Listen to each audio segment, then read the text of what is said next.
Machine learning is being used to save lives in the medical industry. In this course, you will learn how to build and evaluate AI models with TensorFlow. This is a great real-world project for improving your machine learning skills. Dr. Jason Adleberg teaches this course. He is a radiologist in New York City and also a programmer. So let's start learning.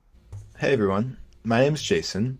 I'm a doctor and computer programmer in New York City, and today we're going to talk about how to build and evaluate medical AI models with TensorFlow. This tutorial today will have two parts.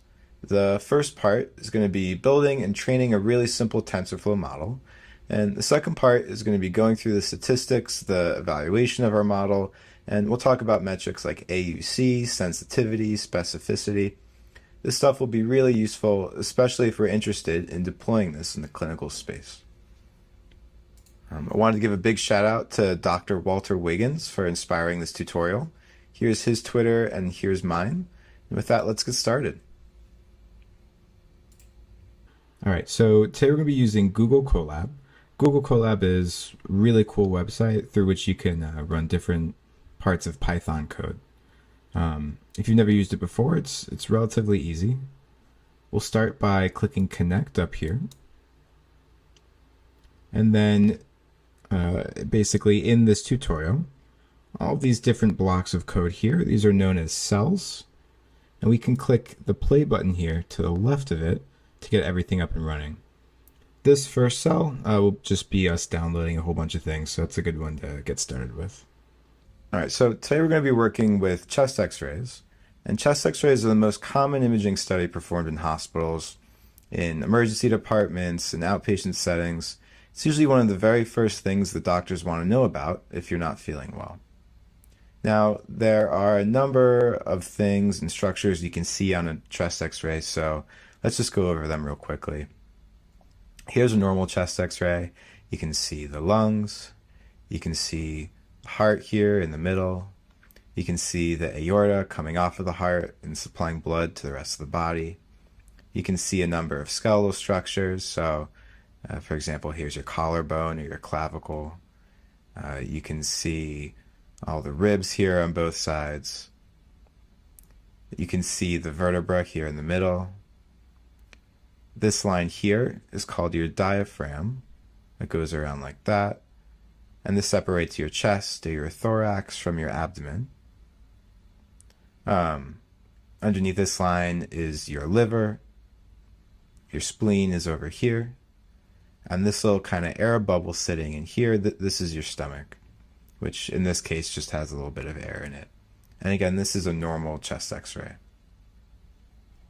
Today we're going to be using a pretty big data set of chest x-rays called the NIH-CXR8 set. And this is an open source data set of a few thousand chest x-rays, which happens to have 8 different labels. So here's the 8 different labels available to us in this data set, and these represent 8 pretty commonly seen things on x-rays. This is not everything that you can see that can go wrong in a chest x-ray, but this is some of the more common things, and let's just go through them real quickly. Here we have atelectasis. This is when a little piece of the lung kind of deflates a little bit. So that is up here, basically this wedge-shaped thing up here in the right upper lobe. Here we have cardiomegaly. Cardiomegaly is when you have a really big heart. Specifically, it's when like this length of the heart is more than 50% the length of rib to rib. And this is a sign of heart disease. Here we have a pleural effusion. That's when you have something that's basically sitting right outside the lung in what's called the pleural space, which is not really supposed to be full of anything. This one here, this is an infiltrate, and that's when you have something sitting inside the alveoli of the lungs. It's not supposed to be there. There's a few different things that can do that, but most of the time this means that you have a pneumonia. In this x-ray we have a mass. It's this rounded density up here in the left upper lobe apex or on top of the lung. A mass is something that's more than 3 centimeters in diameter, And with the mass, again, it depends on the context, but generally we're sort of worried here about some sort of tumor. This is a nodule, and a nodule is a mass that's smaller than 3 centimeters. So this is a little bit harder to see. Here's pneumonia. Pneumonia is an infection inside of your alveoli. Again, this is not like mutually exclusive with infiltrate. And then finally, last but not least, this is a pneumothorax. And you know how in this one we said you can have sometimes some fluid sitting in the pleural space. Well, here you have air in the pleural space. And this is also known as a collapsed lung. I bring all this up because some of these conditions are a little bit easier to see and some are a little bit harder to see. For example, you can bet that a mass, which again is more than 3 centimeters, you can bet that that will be easier for us to see than a nodule. And so it should be easier for a computer to see this than to see a nodule. Basically, how good our model is going to depend partly on the technology that we're using, but partly on the data itself, generally speaking. If you have more data, that's better. If you have a higher diversity of data, like different types of nodules, etc., the model will work a little bit better. But the quality of the labels really matters as well. So now that we've looked at the 8 different findings, the 8 labels available to us in our data set, let's choose one for the AI model. So I'm going to choose cardiomegaly.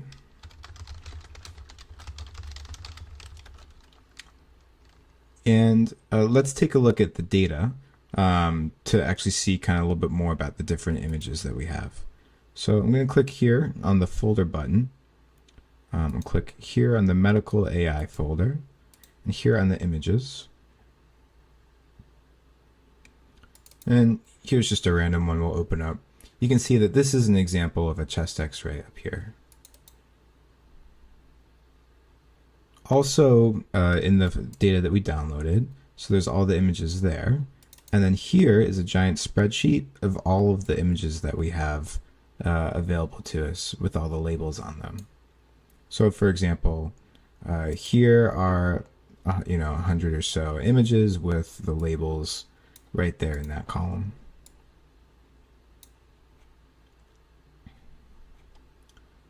I'm going to grab the path for that file.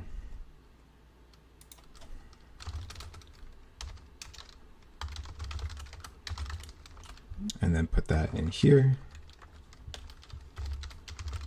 And then here's just another way that we can make sure that that our Google Colab can see everything. This is showing just the first 5 rows, which happen to be atelectasis.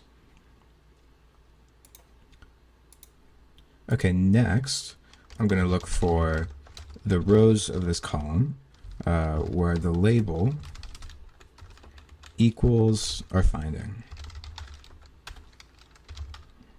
And then we'll do the same thing for where the finding is no finding at all. These are going to serve as negatives to us.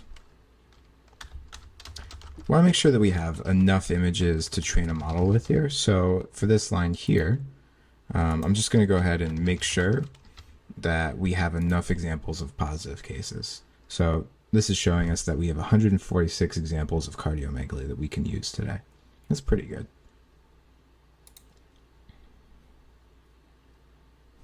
Now, one concept for building AI models is that you want to separate the data into a training set and a testing set. Usually you do about 80% for training and 20% for testing. What does that mean? So, the AI model is going to get taught, is going to learn what's what from our training data set. But in order to tell if it's working or not, we want to show it images that's never seen before. And that's going to be our testing data set, which is the other 20% of all those images. So I'm just going to manually define that right now, just like this.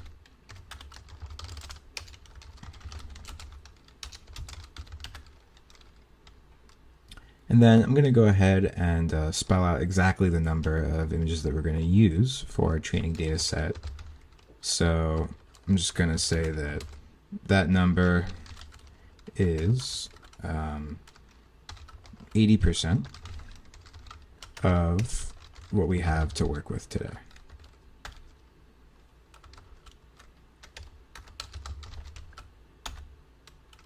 And the same thing for our test data set.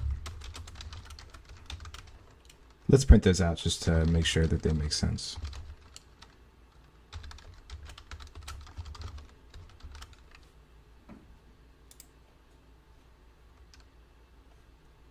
And you can see that we're going to go, and as you can see, we'll use 116 positive cases for our training data set and 29 positive cases for our testing data set. Here you can see we have quite a lot. We have a lot of negative examples. So our limiting factor today is going to be the number of positive cases. For this example today, we're going to do a 50-50 split where we want to have an equal number of positive and negative cases for our training and for our testing. So we're just going to spell that out right here.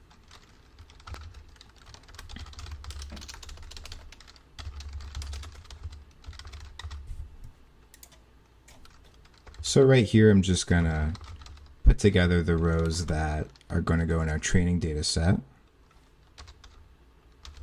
That will look like this.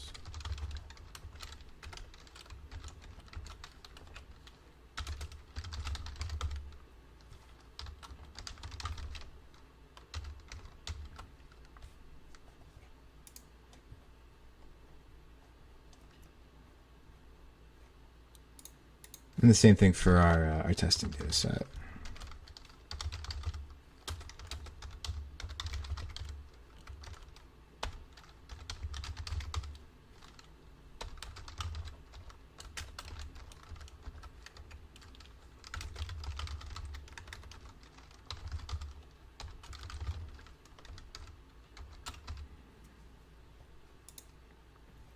Cool.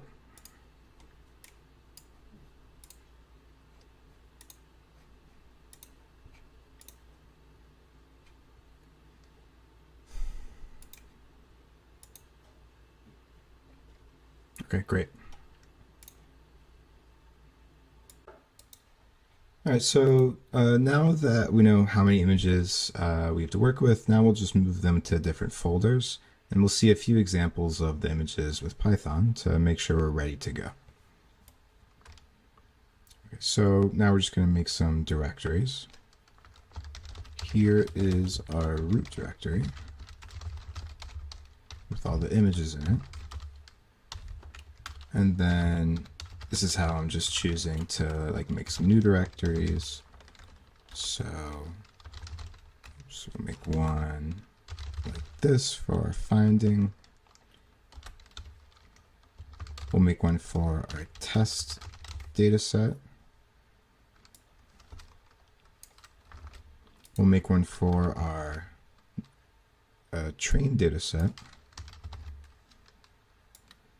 And then we're going to do the same thing, but just make negative folders instead of the positive folders too. And negative just means that there's no finding at all. Like that.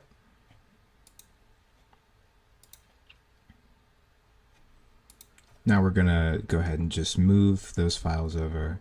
And we're going to do this basically by iterating through like the rows in our data frame that we care about.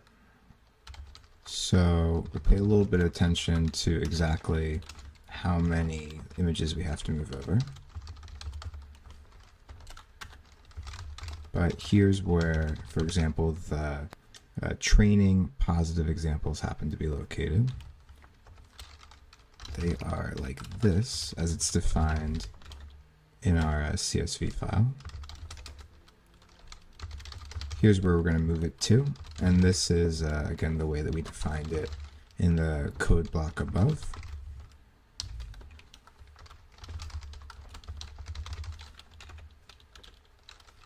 And then this line here, this actually does the moving.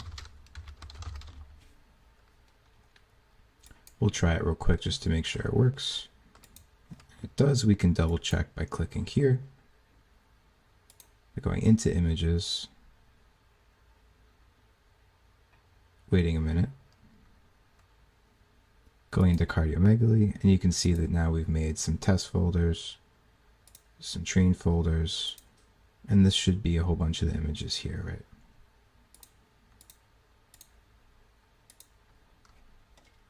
Now I'm just going to copy and paste this. And instead of doing the positives in our training data set, I'm going to do the positives in our testing data set. Because our training data set is 80% of all of this, like this is more or less like the 80th percent row, right? Like of all of the positive things that we have.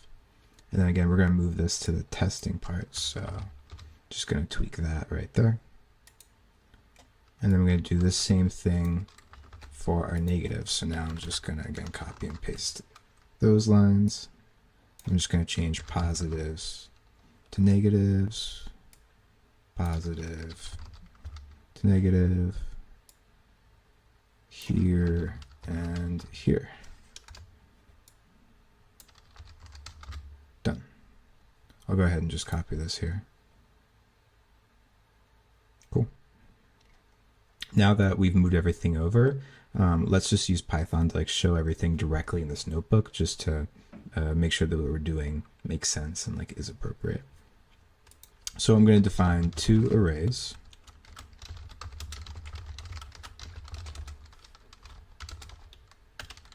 And then this is something that we declared in the first block of code when we started today, but let's just like, for emphasis, describe that. Right here, we're just going to show like smaller versions of the pictures that we're loading up. And then we'll just show like 6 examples. And this is the way that we're going to load it into Python itself.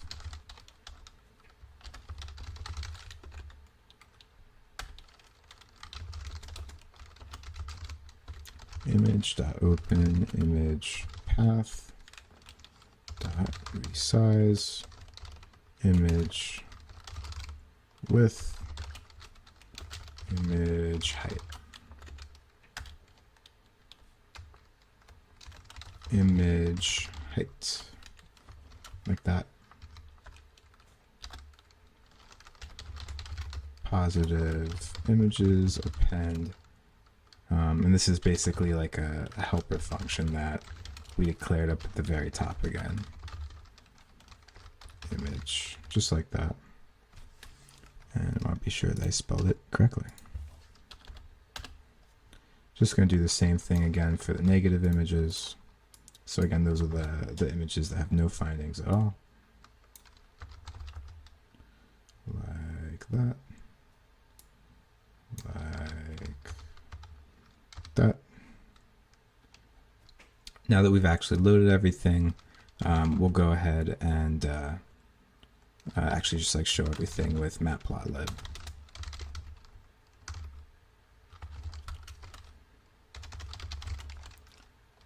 And so we're going to go ahead and show just 6 images. Subplot.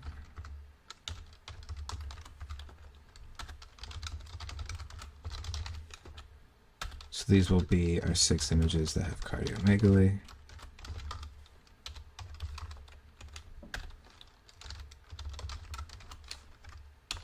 That will go there. And then we're going to do the same thing. I'm copy and pasting this for, again, our negative images. So I'm just going to tweak that. I'm going to tweak this. And we're not using, again, like the whole point with the negative images is to show ones that have no finding at all. So let's go ahead and click play. Here you can see that it's showing us 6 examples of cardiomegaly from like the folder that it's created. And to me, these all look like definite cases of cardiomegaly. You can see that the heart here is for sure, it's enlarged. It's more than half of the chest. And here, these look like cases with no findings. So here the heart is normal size, and there's not really much else going on as well.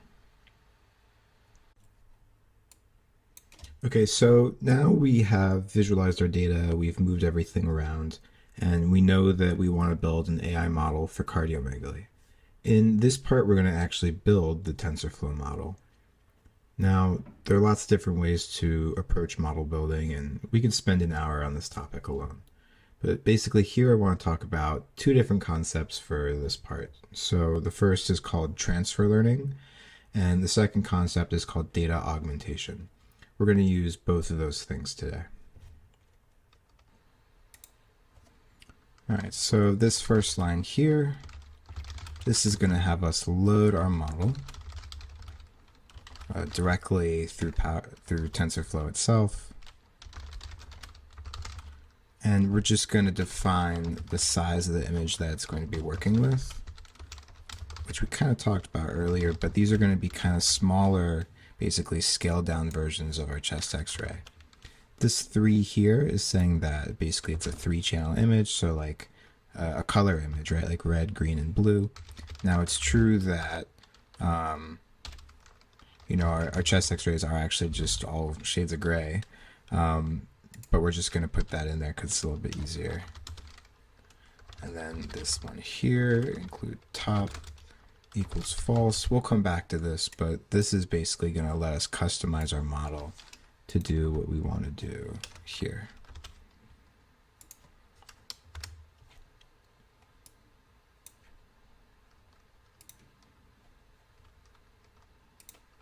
It should be weights plural.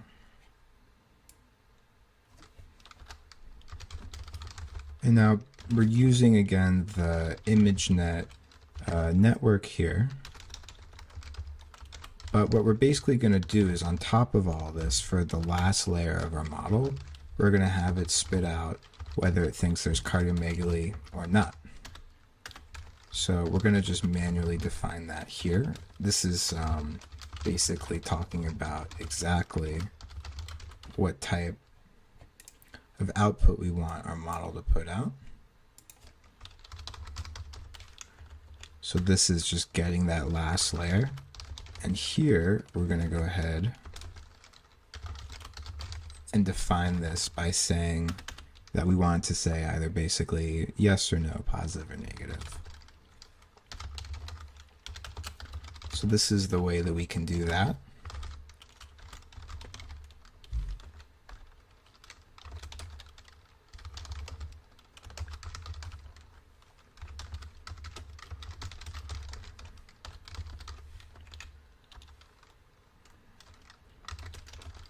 This is just basically some stuff to, again, help us with our big task, which is saying yes or no, cardiomegaly or not cardiomegaly. And all of these decisions here, like we could talk about this for such a long time, but we're going to kind of skip over exactly some of the specifics here. And if there's any questions about this, I'm happy to take them on in the comments. So I want to put an X in there, right? Okay, as for the model, so now we have this model with a slightly customized last layer. Now we're just going to basically go ahead and compile it.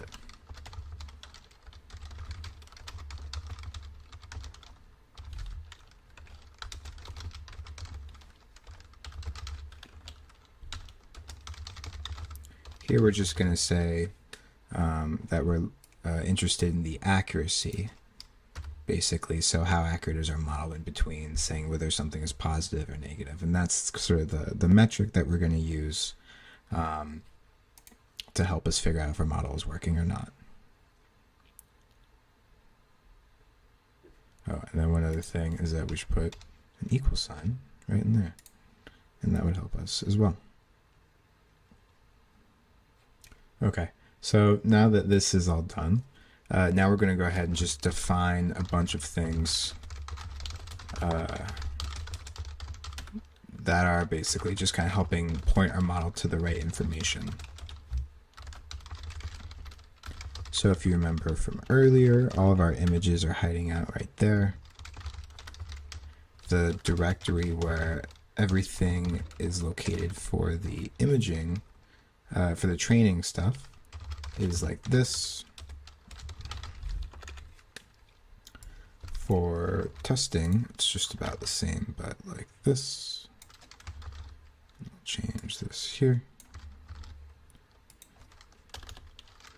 And then this kind of keeps going. So the way we have our data structured is that we have like subfolders in our training directory that are called positive, one called negative, which we're going to put in right here.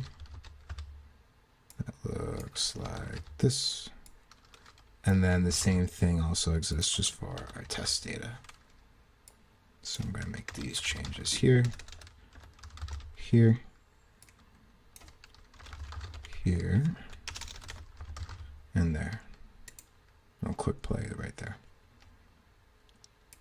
Okay, so now the next concept that I want to talk about is something called data augmentation. So as we discussed earlier, you know, we have a bunch of images available to us with cardiomegaly, but, you know, it's not like a ton. There are some ways that we can basically kind of cleverly create more training data for ourselves, and that's called data augmentation.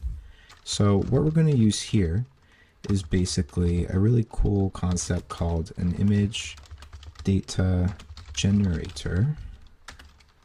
And this is basically something that's going to look at all the images that we have and kind of tweak them a little bit so that we kind of are generating like more data from the data we already have. Now, there's a lot of different ways that you can augment data, that you can kind of tweak data around, but these are the ones we'll just happen to use today. And, you know, if you're playing around with this sort of on your own, you're welcome to, you know, kind of experiment with different ideas here. So what are we doing? So first of all, we're just kind of, all these methods here basically are generating extra images that are slightly tweaked from our images.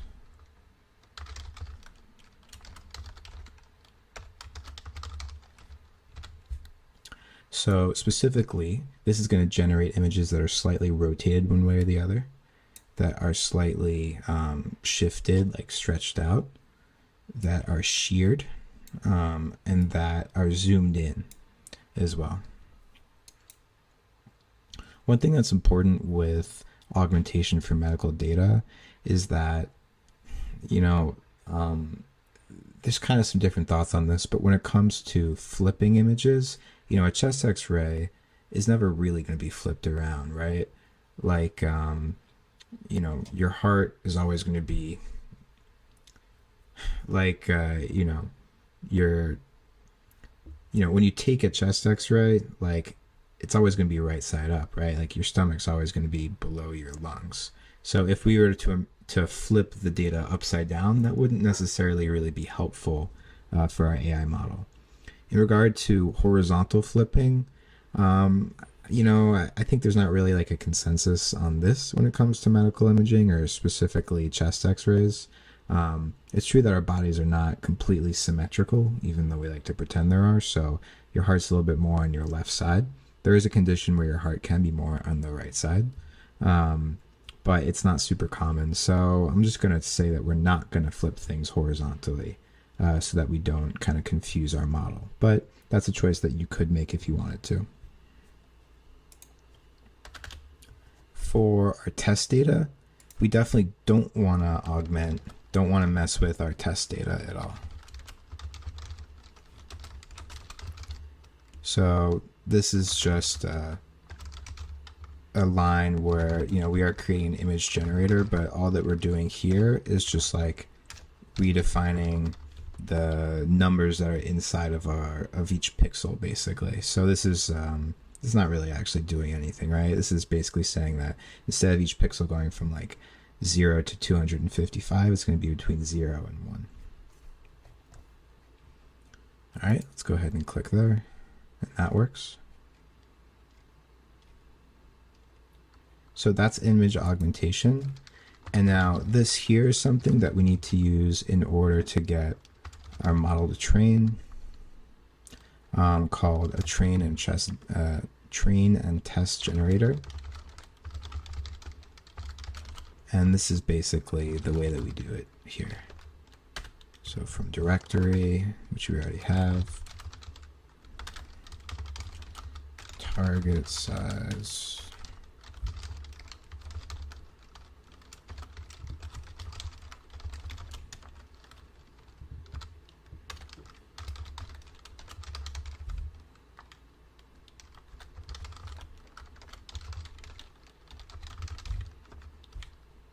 And then we're just going to do the same thing for testing right below.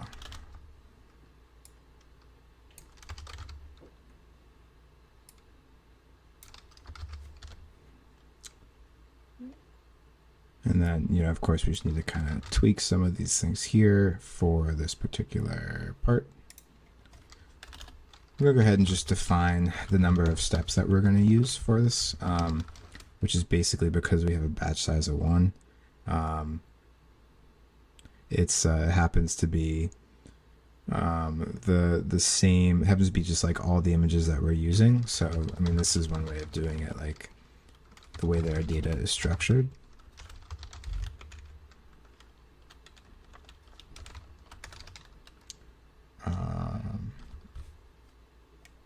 So again, train steps equals the length of that folder times 2. And then for testing, we're going to go ahead and say that it's like this. And then we actually typed this in wrong here. So let's go ahead and just fix this real quick. That goes like that. And then this goes like this. And you can see here that when we click, so it's found 232 images for the training part and 60 images for the testing part. And again, that is pretty close to 80% and 20% split. All right, so we have everything set up. We have our model ready to go. We have our data ready to go. This is the cool part. Now we're finally going to run our model and let it train. So in order to do that, this is the method that we're going to use. We're going to use what's called model.fit. We're going to point it to the train generator that we talked about earlier. We're just going to mention exactly the number of steps per epoch. And an epoch is basically one scan through all the data. So in this particular example, we're just going to ask it to look at all the pictures 20 times. In order to do the training. And then we're also pointing it to like the validation set. That's our test set, the 20% that we sectioned off that it has not seen before. And when we click play, you can see that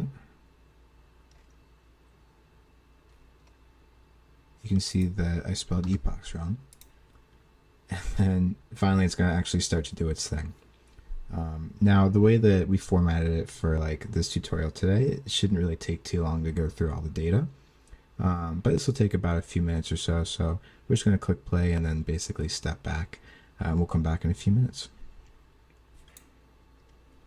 All right, so we're back. It's been 3 minutes of training, which is really not that much time at all, but that's okay. That's enough for us to kind of understand some of the concepts that we're working with today. So now what we're going to do is we're going to see exactly how good of a job it did over time. So basically we're just going to plot how the accuracy changed. And this is basically the accuracy for the training set, which should go up over time. And then this is the accuracy for the validation set, the testing data set, which, it hasn't seen before. So we hope that this goes up, but this is why we have to keep it separate, because this will actually show us like if it's doing a good job or not. I do the same thing for loss, and basically loss is sort of another kind of abstract way of thinking about how good a job it's doing. So loss is basically, you want your accuracy to be going up over time, and you want your loss to be going down over time. And loss is basically sort of a mathematical way of talking about, the way that the network should look and the way that the network does look as it currently is.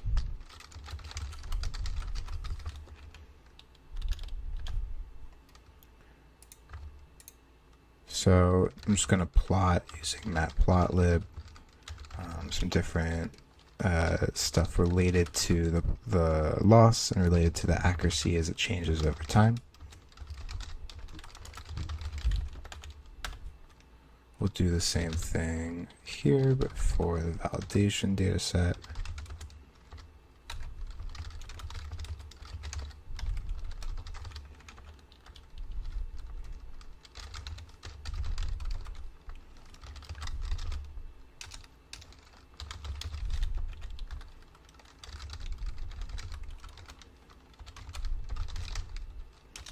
And again, this is going to be the training and test accuracy as it changes over time. We'll just put this in here like this. Let's click play. And this is actually pretty encouraging. So, you know, as this thing ran for a few minutes, only after a few minutes, it started to figure out what was cardiomegaly and what wasn't. So the training data set, we expect that to go up. We expect that to get more accurate over time. But the testing data set, we hope gets more accurate. And as you can see, it did. So when it first started, it had like a 50-50 chance. But after just a few minutes of training, it got to be roughly 70% or so accurate. And, you know, that's better than flipping a coin. I'm also going to go ahead and just do the same thing for loss, which again, that's another way of thinking about how good a job our model is doing. And so instead of accuracy, we're just going to plot loss. And I'm just going to like change this here so that we have a slightly better idea of what's going on. So here's our loss, and as you can see, this goes down quite a lot over time. We could still, you know, we could zoom in on this to see a little bit more, but that's kind of the basic idea here. All right, so now that we've trained a model, let's see how well it does. And this section will basically have two parts. So first we'll just play around with a few images to see like what the model thinks. And then we'll systematically look through all of the images with statistics, thinking about things like sensitivity, specificity, and AUC, or area under the curve. You know, I think that kind of what distinguishes applications of AI in medicine is attention to all these details, because I think that, you know, these metrics are really important when it comes to thinking about whether, you know, this is really something that's going to ultimately help people. All right, so let's start off with just like two different helper methods. This first one here is just going to be a little helper method to load up an image like this. We're going to resize it to fit the size that our model requires, which looks like that. And we have to do an extra parentheses here. From here, it's going to load it into a NumPy array.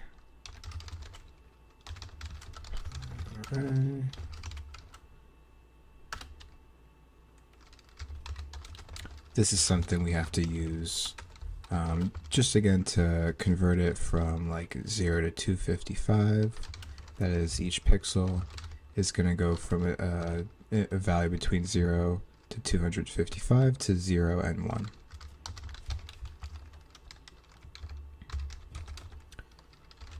This is just making sure that the array has 3 different values for like red, green, and blue. Even though it's true, we aren't really using that because X-rays are like usually all, hopefully all in gray.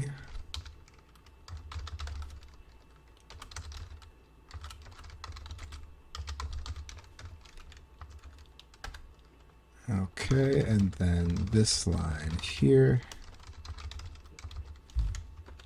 this is what's going to return. So this line model.predict, this is how we're going to interact with our model to actually return a value between 0 and 1, where 0 means that the model thinks there's no finding, and 1 means it thinks there is a finding, which here is cardiomegaly.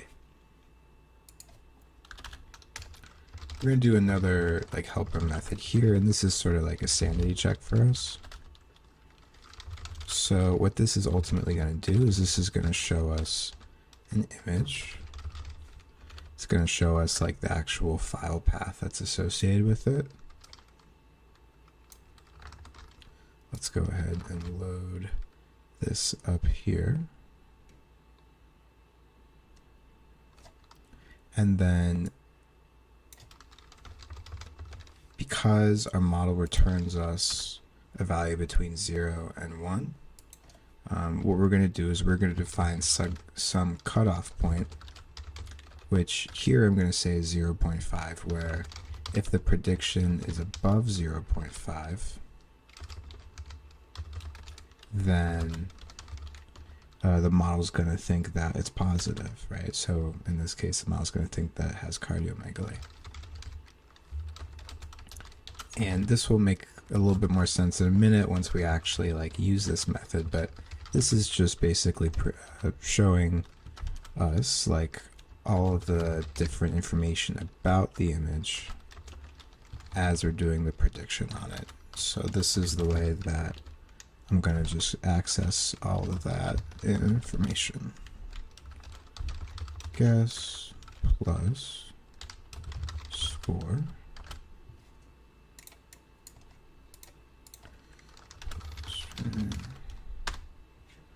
okay. And then once we're down here, this will basically just use matplotlib to go ahead and get all of that up and running.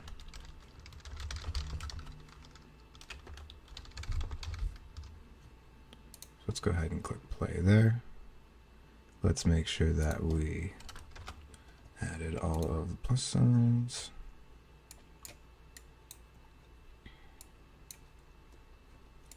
And again, you know, one thing that's really important is that we want to be systematic in the way that we evaluate all of our data.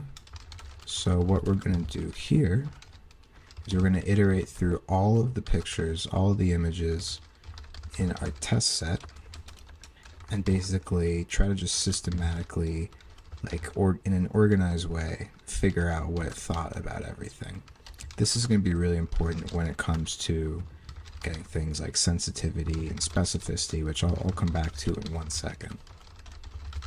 But basically what we're going to do here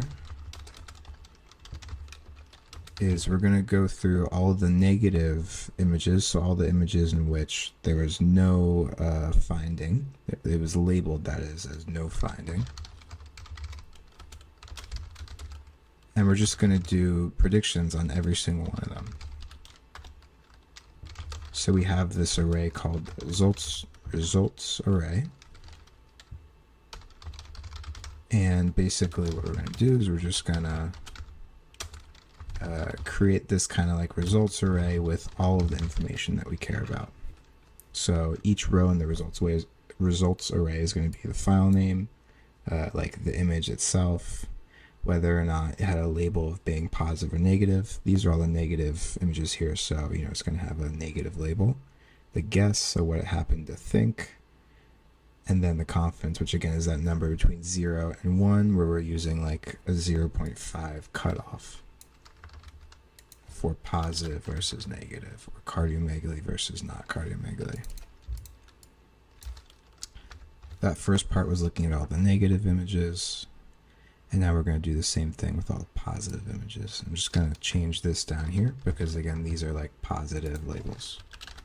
So at this point, we'll have some array with a whole bunch of stuff in it, with a whole bunch of predictions for all of the positive and negative test images. What I'm going to do here is I'm just going to sort this array on basically that last column, which is like the confidence column. So basically it's going to show us in order what it really thought was cardiomegaly, and then it's going to show us what it really thought was not cardiomegaly, what was no finding at all. We're going to create a data frame from all these results here. And then so that we can be kind of organized, we are going to create like an actual list of column names too. That will be helpful.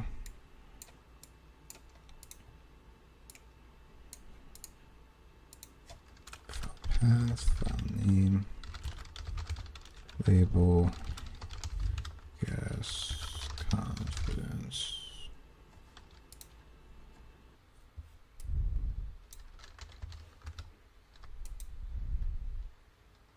And then once we click this here, it's going to go through and basically just make a guess on all the different images in our test set.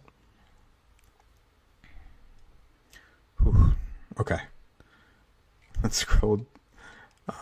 Again, this array that we created, or this data frame that we created, let's just take a sneak peek to make sure that this makes sense. Cool. And here's the first 5 rows, right? So here's just 5 images in our data set, where these are the 5 images that our model thought were the most, had the most cardiomegaly. All right, so, that helper method that we did earlier, where it was like a sanity check to see if our model was actually working. Let's go ahead and actually make a call to that. So first we're just going to grab a random number from the test set. And then we're going to grab a random row from our data frame, which is all the predictions on the test set. And this is that helper method that we used earlier, right? So here's a random picture. You can see that it was labeled as having cardiomegaly, and the model guessed that there was cardiomegaly. Here's an example where this was labeled as not having cardiomegaly. I agree, I think that's a normal heart, and our model also thought there's no cardiomegaly. Here's an example where it was labeled as having cardiomegaly, and our model got it wrong. Here's an example where the model said that there was cardiomegaly and it was labeled also as cardiomegaly, and just checking it out, I think that's a pretty big heart, so I have to agree with that. We can click this button a whole bunch of different times to see, whether or not it was accurate or not, but we can also use some numbers again, sensitivity and specificity, AUC, to help us also kind of get a better feel for if it's doing a good job or not. So we'll get to that in 1 second, but let's just go ahead and show the entire data frame right now, or rather let's show every 5th row in the data frame, just to get another kind of feel for what it had. So this is going to show the name of the file, whether or not it was labeled as positive or negative, whether or not it was labeled as positive or negative, and basically the confidence that it had. So I mean, just looking at this really quick kind of overview, it looks like it did a pretty decent job, but some of the ones here in the middle I wasn't so sure about. So in other words, when it was really confident that there was cardiomegaly, it got it right. When it was really confident that there was not cardiomegaly, it got it right. But some of these ones in the middle, it kind of was a little bit iffy. So now I want to show the same information in a histogram format. And this is good because this is going to kind of start to get us to think about some of those statistics that we mentioned earlier.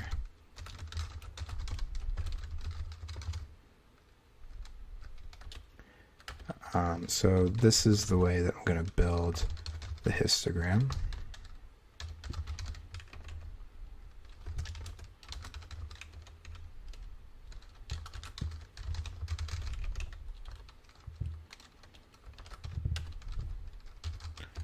Going to grab the same thing here for the negative labels.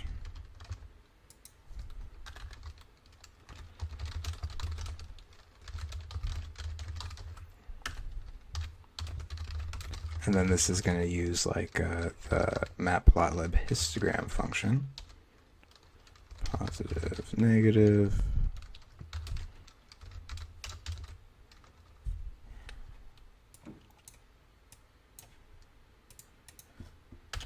All right, that was kind of a mouthful there, but just some more stuff. Setting up this histogram chart.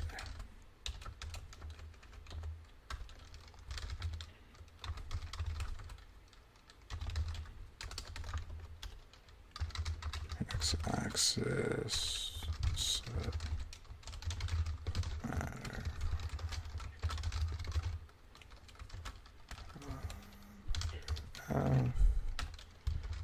Title, confidence scores for different images, and then make a legend.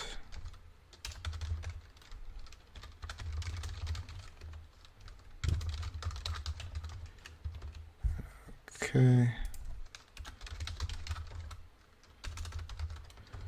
Plot.show. And here you can start to see exactly how good of a job it did. We'll go ahead and just scoot this legend a little bit out of the way. And this is a little bit better, right? So, you can see that when the model was pretty confident, it got it right on both sides, right? So like every example close to a 1, it got it right. Every example close to a 0, it got it right. But in the middle, it was kind of iffy. Overall, this is actually pretty decent, though, in my opinion. So now let's go ahead and look at a confidence score. So now let's think about, whether, so earlier we had mentioned that, again, the model was returning a value between 0 and 1, and we were using like 50 or 0.5 as the cutoff. So if it was above 0.5, we would say that it was positive, that the model thought that there was cardiomegaly, and if the model returned a number between 0 and 0.5, we would think that it had no finding. Let's see if maybe that was the best number for it to use. So here we're going to create a helper function called create with cutoff that basically is going to kind of just redraw our histogram, but now we're going to talk about false negatives, false positives, true negatives, and true positives. So this line here, this is saying, let's find everything where it was labeled as positive and the model thought that it was positive, or it thought that the confidence value was more than that. This is going to give us an array of like exactly all of the confidence values that are above our cutoff.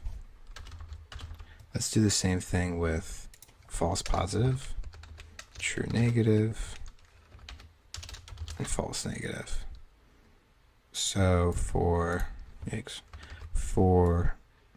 false positive, that means that the label was actually negative, but we thought it was positive.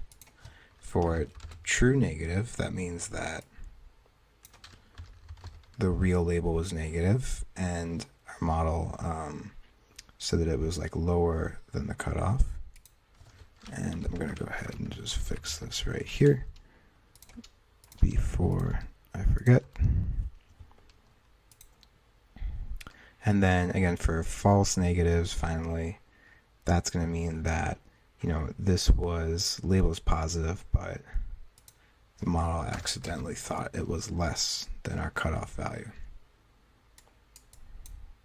Here we're just going to make another histogram, but we're just going to kind of tweak it a little bit. So now instead of having 2 different colors, we're going to have 4 different colors, one for each of those 4 categories we talked about. It's going to be pretty similar otherwise, though.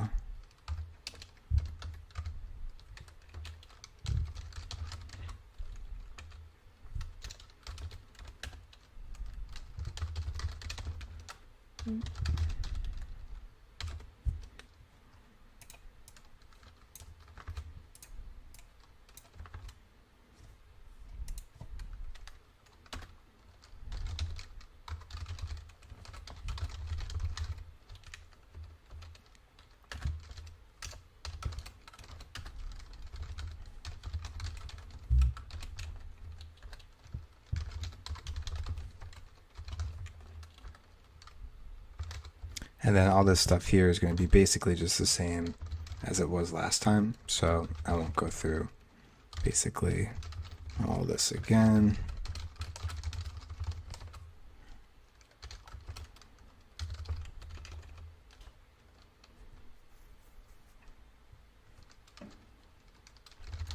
Just going to type another title in, so confidence scores for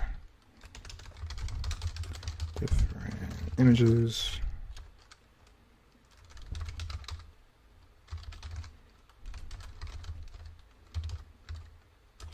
This line here, this is going to draw like a vertical line that helps us kind of differentiate like where that cutoff value is, and I'll come back to that in a second as to like why we care about that.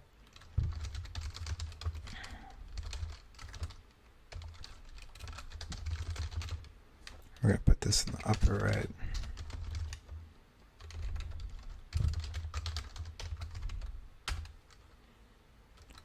All right, and now this part here is pretty important. So now we're going to calculate the sensitivity. So sensitivity basically is something that we use in medicine a lot to see if we should rule something in. So like a screening test, generally you want to have high sensitivity for that. And the formula for sensitivity is true positives over true positives plus false negatives. So another way of saying this is that something that's really sensitive has a low number of false negatives. It might have a lot of false positives, so it might just think that like everything is positive, but at least we're avoiding false negatives that way. And then, the general scheme of things is that once we have a confirmatory test, then we want high specificity. So for that, it's kind of the other way around, where we want there to be basically a low false positive rate. So, something that's like an example of this, like if you remember, in 2020, when we wanted to know more about whether someone had COVID, you could use like the screening test, like sometimes that would be like the self-swab test or a spit test, I guess that was a thing. But ultimately the PCR test was the most specific, so that was like the more confirmatory test. A lot of the screening tests would have high false positives, but the PCR test, that was like a lot bit more accurate. But the PCR test was like a little bit more specific.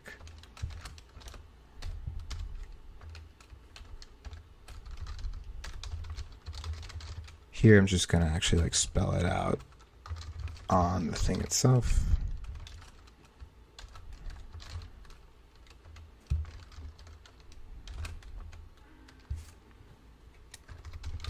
All right, and here we're going to go ahead and basically say that we want a cutoff of 0.5.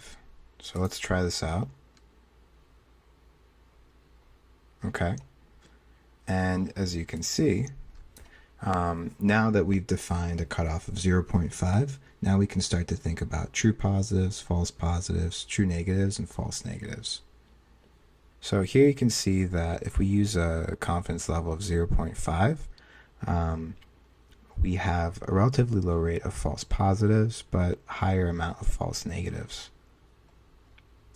Let's see about if we change this value to be something like that. How does that change our sensitivity and specificity?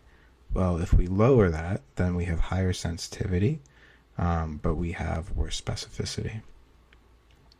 And basically, the big picture here is that a lot of tests in medicine kind of struggle with this. Like, how do we define a cutoff value for whether or not someone has a disease? For example, if you have diabetes, you can get a test called an A1C that basically looks at the amount of sugar in your blood over time. And, what should the cutoff be for someone who has diabetes versus someone who doesn't have diabetes? Now, the answer to that is 6.5. And a lot of testing went in to figure out what's the best value for that particular test. But here we're kind of thinking about a similar thing. I mean, what is the cutoff for whether or not our model thinks you have cardiomegaly or doesn't have cardiomegaly? And the important concept here is that, we just arbitrarily chose 0.5, but that might not actually be the very best value. And a lot of issues that might not be the very best value.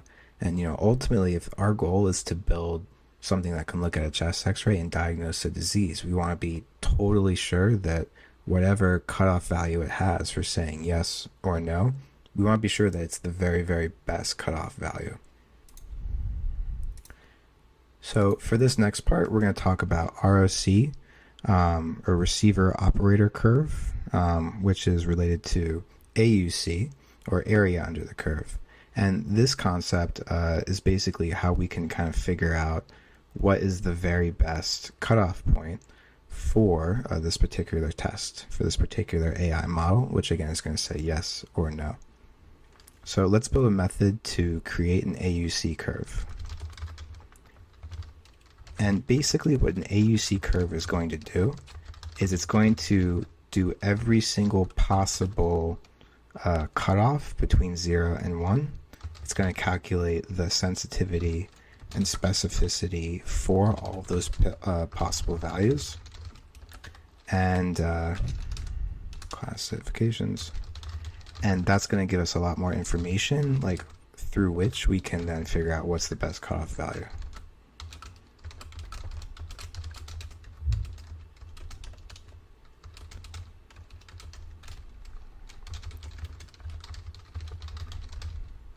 So what we're going to do here is we're going to feed this thing classification. We're going to feed this thing all of the guesses that it made earlier. We're going to have it like go through each one.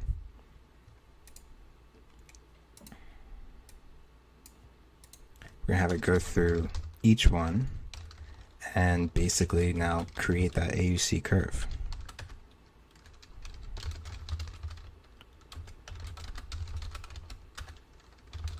So this is basically just going through like all of the guesses that it had made.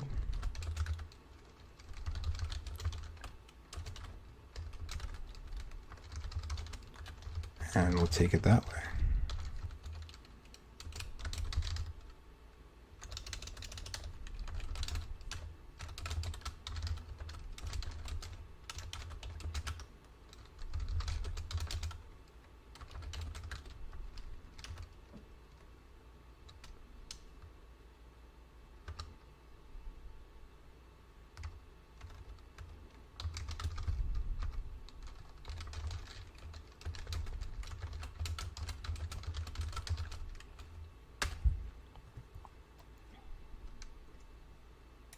Alright, so now we're just going to return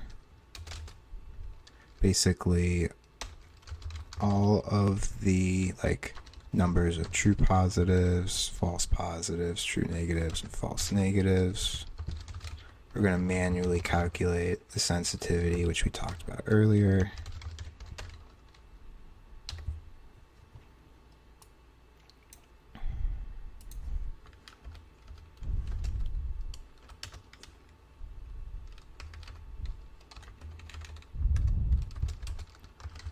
We'll go ahead and do it this way, like this. Specificity is going to be like this. Oops.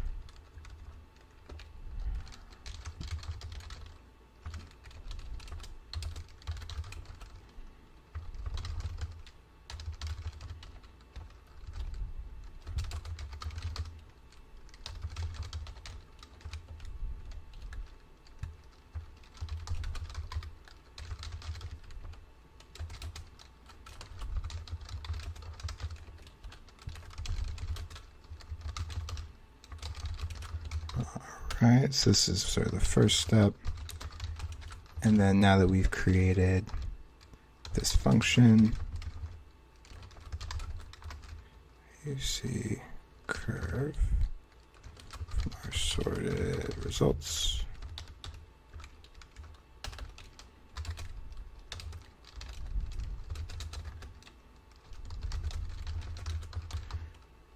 And now basically from here, we're just going to create a line that basically strings together like all of these different sensitivities and specificities for all these different possible cutoff values.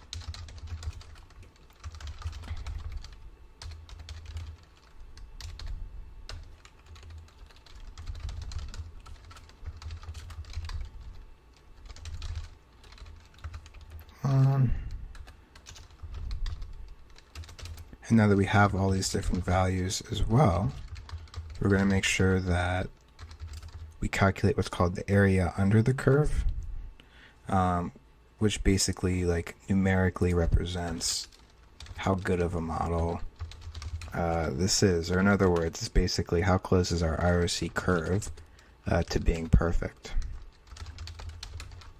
So here's just some code to create a line plot. Orange.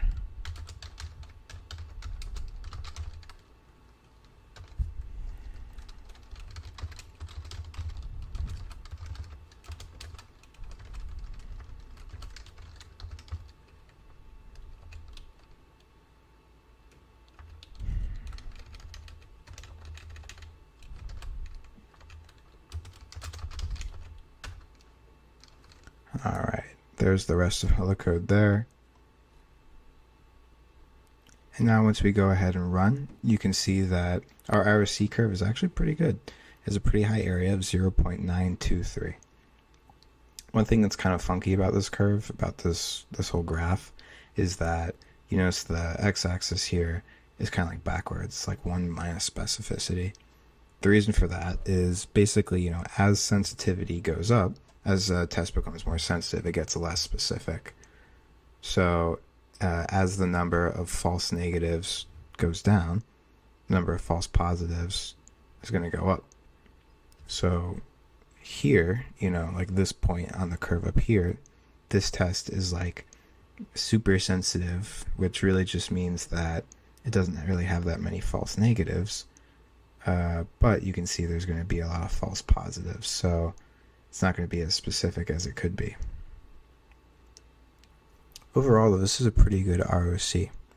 And, given that we only trained this model for like 3 minutes and we only fed it like 100 images instead of like thousands of images, this is pretty encouraging. If we were to redo this experiment with like a way more powerful model with like way more images, and with a lot more training time instead of 3 minutes, something like maybe, overnight or whatever, there's no reason why this AUC curve couldn't get way closer to 1. But again, 0.923 is already like pretty good as it is. If you want to go ahead and save your model, that's pretty easy to do with the code base that we're using. You can just do model.save. We'll save it to the content part, and we'll just go ahead and put it like this so that you can find it maybe a little bit more easily. You also might want to zip all this stuff up. And what's really cool about Colab is that you can do just exactly that. By hitting the exclamation point when you start in Colab, that allows us to do like shell commands. So if you want to go ahead and try all of this here, we'll click play. And in a minute, you'll see that the model is basically saved to here and it's zipped up. All right, it took like 2 minutes or so for it to zip everything up there. But anyway, just click on this icon here. And then here's our model, which is about 1 gigabyte or so big. Click on those 3 dots, download, and then that'll save it to your computer in a minute or so. All right, well, that just about wraps up this this presentation. If you have any questions, feel free to reach me at that Twitter account above or comment on this video below. And I hope you enjoyed that, and thanks for your attention. Thanks for your time.